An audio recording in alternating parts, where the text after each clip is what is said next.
আজকে একটি বিষয়ে বাধ্য হয়ে কথা বলতে হচ্ছে।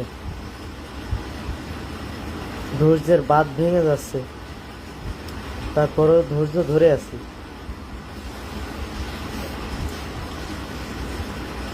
প্রথমে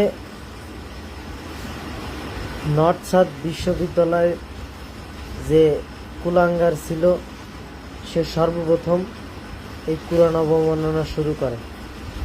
এরপর চট্টগ্রামে আরেকটি ছেলে ঠিক একই কর্মকাণ্ড করে। আবার আজকে মেবি কালকে একজন মহিলা ঠিক এই একই কর্মকাণ্ড করেনি, সে কোরআনের কিছু পাতা ছিঁড়েও ফেলছে ইচ্ছাকৃতভাবে। আমি শিওর এটা তার ভাইরাল হওয়ার জন্য করতেছে, তা না হলে কোনো একটা এজেন্টদের কথা মতো করতেছে। তাদের পরিকল্পনা আছে একটা ধর্মীয় দাঙ্গা লাগানোর, কেননা এটা কেউ সমর্থন করবে না, কোনো ধর্মই এটা সমর্থন করবে না।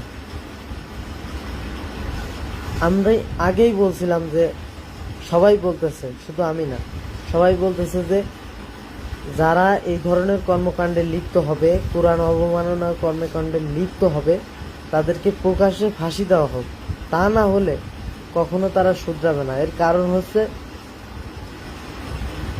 হচ্ছে আজকে এই নর্থ সাউথ বিশ্ববিদ্যালয়ের যে স্টুডেন্ট, এ যদি কোনো মতে জামিন পেয়ে একবার ইন্ডিয়া পর্যন্ত চলে যেতে পারে, তবে আমি শিওর যে ওই ইন্ডিয়া গিয়ে বলবে আমি কোরআন অবমাননাও করছি এবং জামিন নিয়ে চলেও আসছি, তাকে আমার কেউ কিছু করতে পারেনি। ও ঠিক এই কথাটাই বলবে। এদেরকে যদি ছেড়ে দেন তাহলে তারা এই কথাটাই বলবে, কারণ এরা মূলত দেশের ভিতরে একটা দাঙ্গা, ধর্মীয় দাঙ্গা বাঁধানোর একটা এজেন্ডা বাস্তবায়ন করার চেষ্টা করতেছে।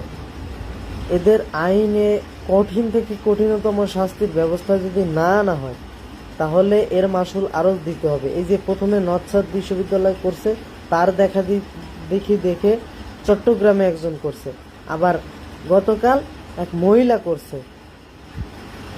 কত বড় সাহস আর হিম্মত না থাকলে এটা করতে পারে?